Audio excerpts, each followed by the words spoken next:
What's up, y'all? Um, Me and Shaq, my girl Shaq, decided just to come live and just Mm-hmm. talk with y'all for a minute. I've been Yeah. having something on my heart all week. Not my heart, this is my spirit all week, and I just wanted to talk to somebody about it. Hold on, let me Mm. mm, mute my. Want to talk to somebody about it. That's maybe why I should get a psychiatrist. Hey, let me tell you, mental health is wealth, baby. I'm trying to tell you, I love my therapist. Um, And these days, a therapist ain't enough. You need therapists. You need good right. friends. You need. You need a whole team. I'm trying to tell you, we the- we need to bring back the village concept for real. Most definitely. Village is real. Mm-hmm. I I had a crazy day. I got up. I had me and the Golden Gals went to breakfast down the street, and You and your golden gals. then I came home, took a nap, and then I got up. I had to go pull some stuff for some clients, and then I had to go do some stuff for this doc reality show that we're filming and all this. Anyways, and there's a Chicago Marathon going on in town, so downtown was like you couldn't walk 5 feet without somebody. It was just a mess. Anyways, so now I'm home in bed. Um, and let's talk. So, what do you think about this? Okay, so did you see? I was gonna save this for Wednesday, but did you see now somebody's came out about Kanye West saying his old assistant said that he sexually abused her, raped her. No, Is I it? missed that one. Yeah, it just came out What this about morning. Kanye? Yeah, hold on, let me pull it up. Where's my Really? Yeah, I'm about to show you. Damn. Hold on. Mm, Oh, yeah, that one. That old Kanye or no. new Kanye? Here you go. I'm sending it to you right now. Yeah, you gotta send that one to me. Kanye West accused of drugging and raping former assistant at a Diddy party. Oh well. You get it? Yeah, I'm about to go. I'm about to check that out. Cause that's. But I also need to see the time frame. Cause I'm like, is that old or new Kanye? Cause you know, cause I'm struggling with it being old Kanye. Wow. And at the Diddy party, huh? I feel Yep. like now that all this done went down, anybody who looking for a payday gonna be like Right. And at that, Diddy that was a party. perfect segue into the conversation. Yeah. So, y'all don't mind me. I'm in bed in my room, um, a wife beater, and this is so impromptu. But anyways, so I made a post on the other day on Facebook, and I said I'm gonna read you the post. Um, Wow. I said, it says, I'm so confused and truly would like feedback. When did we become a society that relished in the downfall of others? It's really making me feel some type of way. So, there's a new store that's opening up in here in Chicago in a few weeks, a store that I've been hoping to get here in the Midwest for some time now. I was just on their Instagram page, and for the said business, someone actually typed, "I can't wait for you to open here in Chicago and be closed within a year." Like, why? Why would you wish for a business to close? And even if you felt that way, why type it? Why are we suddenly a people who bet and pray on the next celebrity to fall? Why do we get so much joy out of others' pain? It's a question that's really been bugging me a lot lately. People are very unhappy, and it seems that unhappy people take pride in the misfortune of others. Not quite sure on when this became our new normal, but I really hope we as a country can grow out of this cancel culture, bitter hate for others. That's why I pray this man doesn't win this election. Our world needs some healing, some peace. As Aaliyah once said, we need a resolution. And then Shaq, you said to that, did you say it? No, no, that was somebody else. But anyways, so what do you think about that, Shaq? Like, why are we like this? I think people are just miserable. And period. I think people miserable. I think money funny, people funny. People unhappy. People can't afford to live. People can't afford to eat. People struggling. Mental health is in the toilet. People lives are in the toilet. I think when misery just love company, and when you take, I know everybody ain't got it bad. You know what I'm saying? There are some people that are okay, but overall, everybody's feeling the burn. Even people I know who are doing well have something going on. And then, even if you don't personally have it going on, you are probably connected to someone who is going through, and you are indirectly feeling something from what other people are going through. And I think that when people are hurting collectively, it's going to create shitty conditions, right?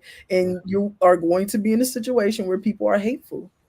People just don't, everybody doesn't do well. Everybody can't do that. Everybody can't say, hey, the world is horrible, let's hug. For most people, the world is horrible and I hate you. And that's just how, unfortunately, people are.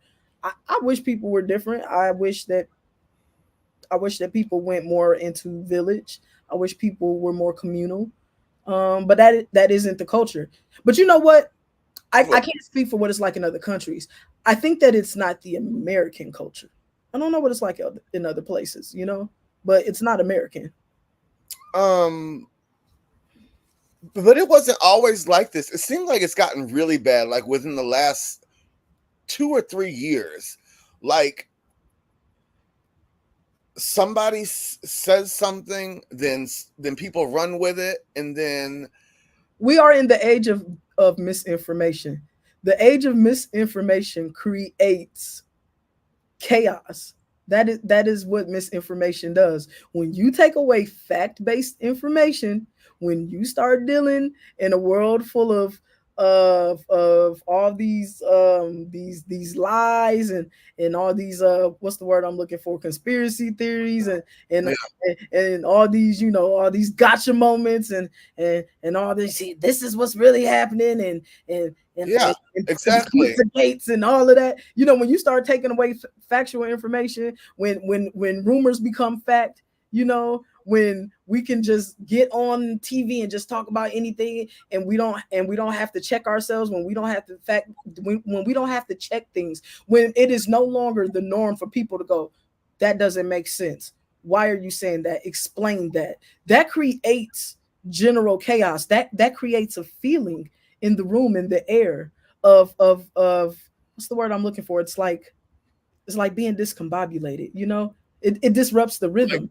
Yeah, And it's like a collective consciousness thing. It disrupts the air, and I feel like that just reverberates through society. And then you get around people, and then you just get around people, and then you just start hearing crazy shit. Like, stuff will be happening, and people just be saying stuff, and you be like, "Where'd you hear that?"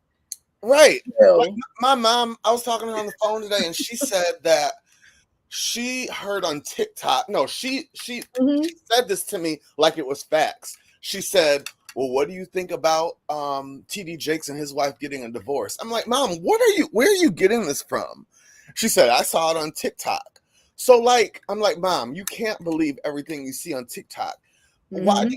like people just get online and post shit and be like they're getting a divorce. TD Mhm. Jakes was in the back fucking Aretha Franklin at this Diddy party. And Like, that was the thing. who really believes that? And then people start it takes on a life of its own. There was a time in our society where you couldn't just say stuff. You had to go to the library. You had to look it up. And then you had to cite your sources. And then you had to have cliff notes. And then you had to do this and you had to do that, right? That was just built in to life. When Right, you said things, you then had to prove it. When you wrote a paper, you had to prove it. You know what I'm saying?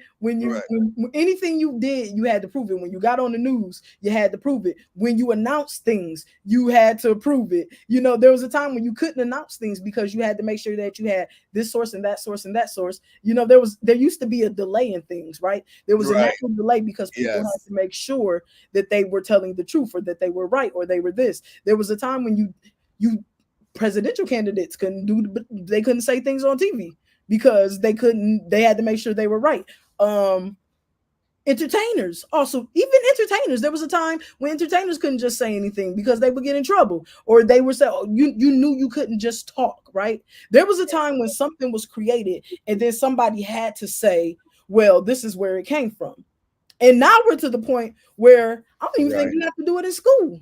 Like, I don't even It's crazy. And then Trump and JD Vance can get on, not JD, and what's his name, Elon Musk can get on their platforms and talk about somebody assassinating Kamala Harris, and then it just, it just, and We're people like feed into that, and it's like, that is so irresponsible and so like. I think that when you live in a world where things like this are starting to become the norm, it is disruptive to the collective consciousness. I think it begins to change how people interact with each other. And there are people who maybe would argue it, but I just think it changes people. I think it makes people more paranoid. People become paranoid. If you're walking around and crazy hurricanes are happening and people are telling you, they got weather machines and them weather machines are disrupting the sky, that shit fucks with people. It messes with people's heads. People are like, what? Right? And so now people are paranoid. People are crazy. People feel nuts. They're like, oh my God, that's crazy, right? And then you're in the barbershop and somebody's like, yeah, they can do this and do that.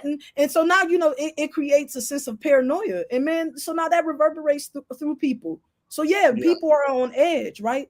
People are like that all the time. And then you run into it all the time in people. You bump into people in stores and they jump. It used to be you bumped into people and they said, excuse me. Now people jump. Oh my God, right. Don't even get me on that. But that's why Trump can't win.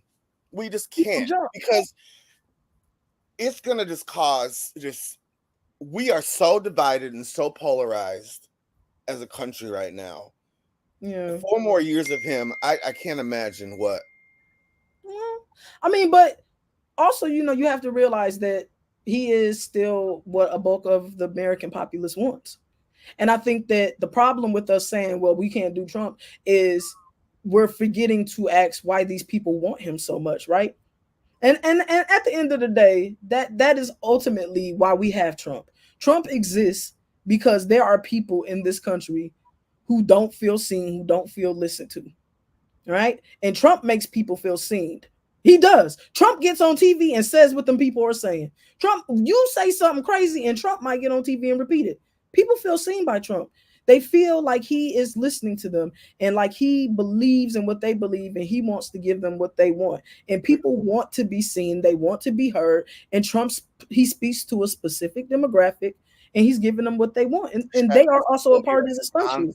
Though. He's so irresponsible. I'm not saying it's responsible. I'm saying its reality is that this country doesn't just belong to me and you. It also belongs to them too. And so if we are ever going to stop something like a Trump, we have to find the middle ground, right? We need candidates who speak to people in general. And what we have right now aren't candidates who speak to people in general. We've got candidates who speak to this far, or they speak to this far. And right in the middle is just a whole lot of pissed off people. And I mean, this is why I think that, somebody like Trump has a chance. Hey, at the end of the day, one thing we cannot say, nobody can get on TV and say Trump ain't listening, because he is listening to his people. Because all the stupid stuff they say, he gets on TV and repeats it. You say something crazy on the message board, Trump might get up there and say it. They up there talking about them Haitians eating people. Well, guess where all that stuff came from? The people. People were saying that stuff on the internet. And then Trump and JD Vance started saying it, which is wild. But it's also, why them candidates is popular. They listening to their people. I mean, maybe it ain't their fault that they people crazy. I don't know. I think so. What do you think is going to change? Not change, but how can we get, like, even to our next door neighbor? How can we start building these bridges back? Like, how can we?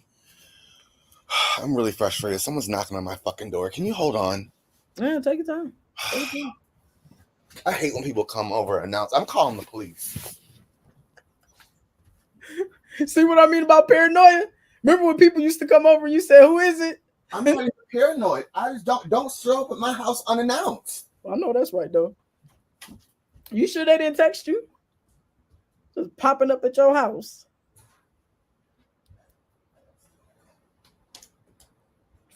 Ooh, did you read these comments? I didn't realize people were in there going off. What'd you say? I was like, you can catch these comments on somebody in there going off. I'm not. I'm ignoring it. I'm not feeding into that.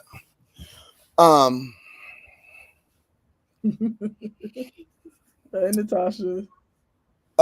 Anyways, what was I saying? So okay, how do we become a country? Not even a country, a better people. How do we? Man, I don't think it's cool to just say this person raped me, you and know, everyone believes it, and then comes out not true, and then what? actually, that takes us back to our whole original topic, which is that I think people just gonna be looking for a payday with this. I mean, listen, right now this is panic time, right?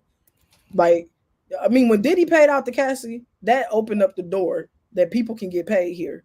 All right, now his back is against the wall. You know, the evidence is out there. We know he dirty. We know he grimy. We know he done something. You know, the chances of you being able to secure a payday here, if you can even create a small paper trail to his foolishness, is possible. I mean, I think everybody gonna come out. All these women and men and anybody. I think they all gonna try to come and get something if they can. I think the scammers will come out for less. I think they all on the way. I think they all on the way. Now, to your point, I do think that this would be a great time, not just to catch Diddy, but to catch liars, right? Because I do agree with Of course. that I agree with is that when you come out and you say that people raped you and stuff, and then it's found out that you are lying, it's so crazy to me that people get away with that. I don't think anybody has ever been prosecuted for that, for lying about And it needs to start. It needs to start. Yeah. And then today, R. Kelly's daughter came out and said, Nah, see, R. Kelly's daughter reveals she was sexually abused by the singer as a child. I was too scared to tell anybody. Yet, a few months ago, she said that never happened. She bumps her dad's music. Like, it's just crazy to me. Like, nah. I try to stay away from that. I think I'd be curious to hear what her mother has to say about it, but you know, I think that when it comes to children and parental abuse, so you know, as many know, I went through my children.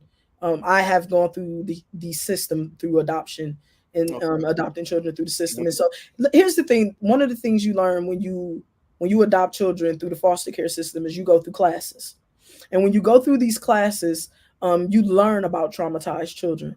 And one of the first things you do is you take a class on trauma in children, and they talk about what trauma does. And one of the first things you learn is you are going to encounter children, and these children will love their parents no matter what. And so some of these children are going to love their parents whether their parents have beat them, whether their parents have sexually abused them, whether their parents have tried to kill them or hurt them or any of those things. Their bonds to their parents are supreme. All right. And their bonds to their parents are complicated. And so in a child's mind, love is attention, right? So even if it's negative attention.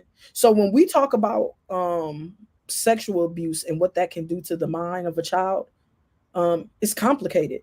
And we can end up in a situation years later where they're saying it happened, then they're saying it didn't happen. They're saying they bumped their music, they love their parents, they hate their parents. It's complicated. It's a labyrinth, a sick, twisted labyrinth. And so I say all that to say that I think that when it comes to the story of R. Kelly's child and what did or didn't happen, I think we would all be best to stay the hell out of it. okay, that'd be great. So why does she feel like it's cool to just go online and say stuff like that? Well, there was a time when family business stayed in the family. Well, you know, that time is gone. That time doesn't exist. We old school now. You know, these young people have always had the internet. They've always had social media. Diaries, they didn't have diaries. They had timelines. What you're talking about is dated. You know, Why should it be dated? Why is it cool to? I don't think we taught our children that. And that's the problem. That's the problem. Yeah, I think I don't think we thought. I don't think we thought we needed to. We kind of we missed the curve. Let me tell you. You remember? I don't know if you remember years ago, back when the internet was dropping and stuff, and all the people were on TV talking about it, and they were talking about. They were saying we don't know yet what this is going to do to our kids. We don't know yet what this is going to mean for the generations to come. We're going to find out. I think we are now far enough into the internet world. Now we found out what the hell is done. And I think we fucked up.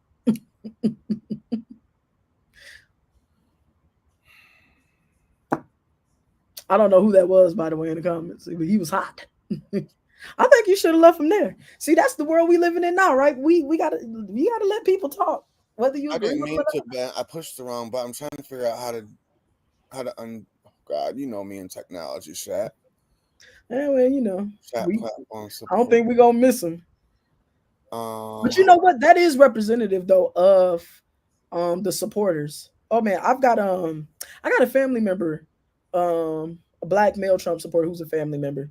And I mean, every day he's posting about his support of Trump, and he's so detailed. Like you can tell he knows his stuff. He's really, really, really writing on it. And the other day he posted about how I guess he ended up talking to someone in the family who kind of talked to him. I guess something they said to him made him realize that maybe his approach is overzealous. And so he writes this post and he's like, I think maybe, I have been turning people away, and I want to open up this dialogue, and I want y'all to come to me, and I want to find a way for us to talk in a way that doesn't turn people off. And I read that and I believed him. I read that and I thought to myself, whoever he spoke to really got through to him.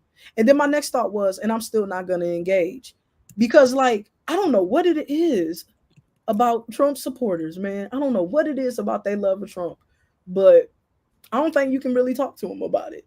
I don't think they open to no kind of conversation. and that's what, and not just Trump supporters. I think we live in a nation now. People don't listen to comprehend anymore. People listen to rebuttal. Yeah. And I say that to my boyfriend, to Hector, all the time when we have our little disagreements or arguments. I say, Hector, listen to me. Listen to me. Don't listen to respond to what I'm saying. Yeah. Listen to comprehend what I'm telling you, and then, you know what I'm saying? Yeah. People don't listen to. We got to stop trying to get people to agree with us and just hear what people saying. Yeah, people be trying to win the argument, or you trying to change me, or you want me to agree with you, or you want, and it's just like, I don't know. Maybe you should just feel what I'm saying and just hear what I mean. And maybe can I just vent to you without you saying, well, me, or well, this happened, or what about my feelings? Well, we're not talking about your feelings right now. I'm coming to you with an issue. Tell me what you think about it, and then say, well, I have an issue with this, or you know what I'm saying? Mm-hmm. It's like playing tennis back and forth. Be ready to fight. And what's wrong with you? Right. Nothing. I don't agree with you. Or I think that's crazy. But it's like everybody's so militant. Then they ready to kill you and stuff. And then it's just like, oh God, you're so angry. And then I think it is my problem because I'm not entirely happy with the Democratic Party. I'm not entirely happy with the candidates. Kamala wasn't my candidate ultimately. Right. But the one thing that I do think at the end of the day that Democrats still get right is that they are still civil. You know what I mean? Exactly. And that is just one thing that you just don't get from Republicans, man. But Republicans have not always been they have not always been filled with so much vitriol. And yeah, they used to be. I don't know. I think when does this? I think it goes away. It probably does come in with Trump, huh? It does. It comes in a little bit with Bush, a little, not like it is with Trump, though. Yeah. I mean, we still could do bipartisan stuff. We could still agree to disagree.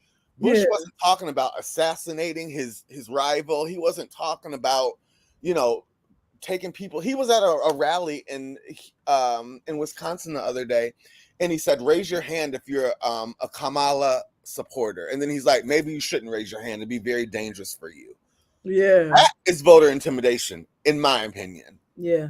Because you remember years ago when they threw shoes at Bush and people were stunned. Like, did they throw shoes at that man? Like, that was crazy, right? Because, like, it was still shocking to see such displays of like aggression. And I remember that, and that was years ago. And back then, that was shocking that somebody threw shoes at a president, right? Because like you're not supposed to do that sort of thing. And Right. now, you know, Trump is dodging bullets and doing another rally, and it's just Tuesday. You know what I'm saying? It, Yeah. it has jumped. It's jumped the shark, man. It's jumped the shark, and that's the world we living in. And now you got all these. Look at this stuff. Now you got all these rappers coming out, and you know, cancel culture is here. The world is just crazy, man. It's fucking insane. And I don't know. And we don't have to stay on here too much longer. I just wanted to get on and just me and you just have a conversation. Like how long would you spend with your psychiatrist? A half an hour? Hour? No, my sessions are an hour, but they're really more like 50 minutes. Oh, okay. Then you got about 5 minutes to wrap up everything and make sure you pay. Then you go, yeah.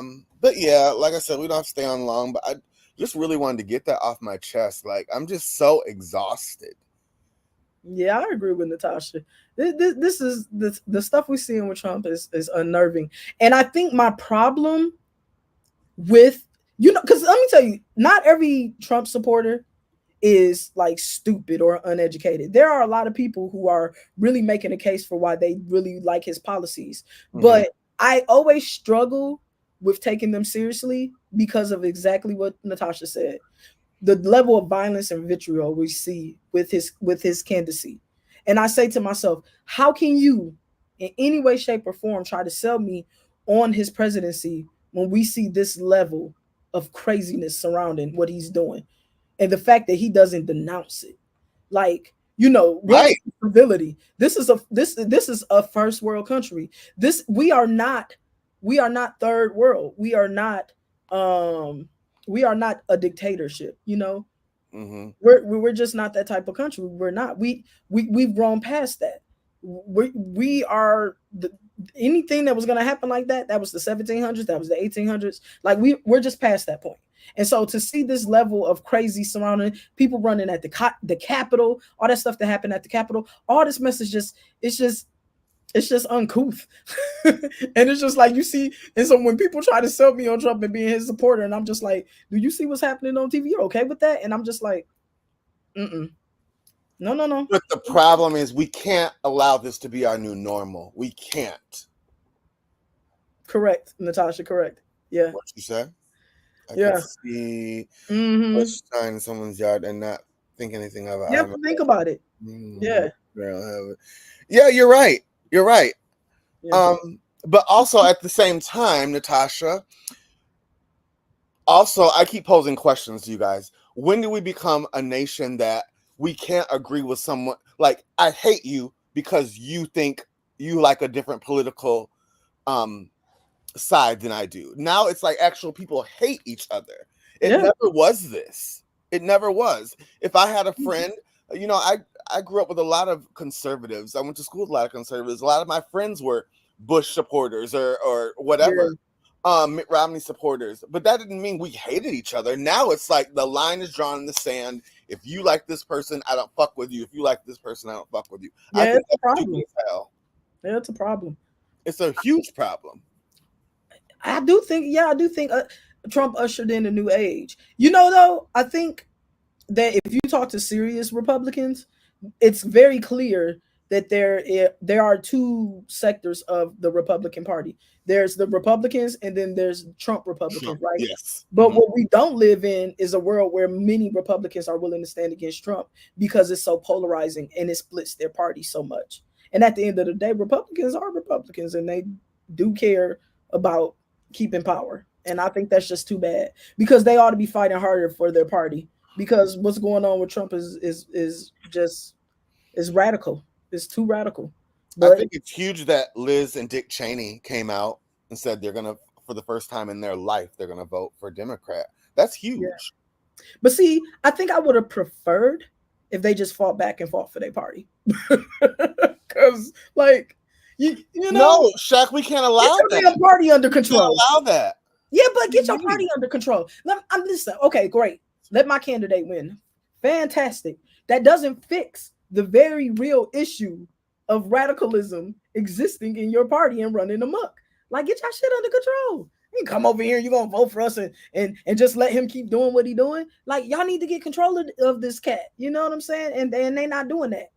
They're not getting together and saying, hey, this is not okay. Like, what you're doing is radical and we can't have this, and this is embarrassing. And that's not what's happening. They're not organizing together and banding together and saying, hey, what's happening in our party is insane. So now Right. you just have people splintering off and saying, well, we're going to vote Democrat and stuff. And like,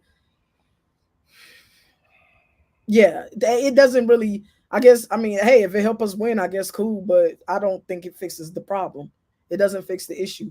We have, not only have we allowed a significant portion of our country to become radicalized, but now it's become normalized. And that is something that is terrifying. And that is what we were talking about at the very beginning of this call. What Right. happens when you normalize radicalism? This is what it This does. is what this is what happens. Yeah. I posted something about it. I wonder if I can find it before we get off of here, because this columnist wrote about it, and I thought it was so brilliant what this columnist wrote. He probably wrote it a little too smart. It was written so smartly, that maybe it kind of went over people's heads. Mm-hmm. Um, but it was talking about the normalization of, because it's like with kids, if you normalize bad behavior, then they run around tearing shit up, Right. and that's what's happening. I'm gonna read it here. It says, when you place lies and facts on an even footing, it basically creates a political sphere in which there's no fact-based reality. That's a total totalitarian condition. You can't have politics if you don't have a shared reality, and if you don't place an absolute value on the truth. I think that normalization degrades our political life and degrades our understanding of politics. When you place lies and facts on an even footing, it creates a political sphere in which there's no fact-based reality. Most And definitely. period. Most definitely. I agree. Who wrote Facts that? and lies. Then you put them together. Now Who they wrote that, Shaq? not the same thing. That's bullshit. It's this columnist, M. Gesson. Mm-hmm. Yeah, Mhm. yeah. When you place them together and you place them on even footing, and now people are looking at you with a straight face and saying that the weather machines are the reasons that all these hurricanes are doing what they're doing. And I'm not saying that we don't have weather machines. We do. There are weather machines. Yes, we can help manipulate the weather. Yes, if you are having drought conditions, you can do things to help simulate water. But weather machines are not doing what Helene did. That is not the purpose of weather machines. And we Right. don't have weather machines that can do that. That's not what the weather machines can do. No, no, no, no, no. Hurricane Helene being traveling for a hurricane traveling an extra 400 miles overland after being a hurricane. No, no, that's not weather machines. That's climate disaster. But the Republicans don't want to admit that. Yeah, but now people are just casually saying that casually. I was on the phone with my uncle the other day. I'm talking to him, and some dude, he's standing there next to some dude, and I'm talking about the dude like, yeah, well, what the weather. I was like, what? Like, I couldn't believe how casual it was. But you gotta understand. I got off phone with my uncle. I said, all right, man, I hit you back. That's insane. When you place lies and facts on an even footing, it creates a political sphere in which there's no fact-based reality. Right? You're right. Yeah. If you give the same attention to a lie that you give to a fact, what's the difference between a lie and a fact? And then after a while, how can we tell the difference? And now your mama on TikTok, somebody done said something, and now Right. your mama done called you up I'm like, Mom, you can't. It's just because that's the she seen a problem. TikTok. What? They just scrolling. Yeah, They but tell you anything on TikTok. this was cool. We should do this maybe once every other week. Just get on and just in bed with a villain or in bed with Shaq and the villain, something like that. I don't know. I think we should. A little half an hour, just talk about get stuff off our chest. And Lord knows enough is going on. I mean, look at all this happening in the world, man. It's crazy out there. yeah, well, I'm gonna get off. My man just got home. Yeah. But this is cool. Like just to pose questions and get people thinking, and talk it out. So I love you. I'll text you in a minute, but Yeah. I feel a little better talking to you. But yeah. Yeah, I mean, as better as you can feel, because even no matter how much you talk about it, no matter how much you talk it out, you still get off, and it's still what the world is. I mean, what was that thing we said earlier? I remember a time when you bumped into people and they said, "Excuse me," and now you bump into people and they jump. Or not even that. I was in an aisle today at Sephora. This lady Yeah, walked all the way around when she could have just said excuse me, because I wasn't going to move until she said excuse me. yeah. She kept doing this, and so I stood there. Instead of saying excuse me, sir, she turned around and walked all the way around and came on the other side of me to get something. Fucking Like, what happened to common decency? You know what I'm saying? People are just, and it's just like sometimes you think, man, we're all the way in 2024, and it's so crazy how we can be so far into the world, and sometimes it can still like we just haven't gone anywhere at all. Yeah. Well, I love you. I'll talk to you later. Yeah. Babies a hug and a kiss for me. Feel better. All right. Bye, hun. Bye. Guys.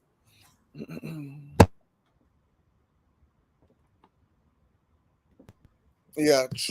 Yeah, you gotta close it.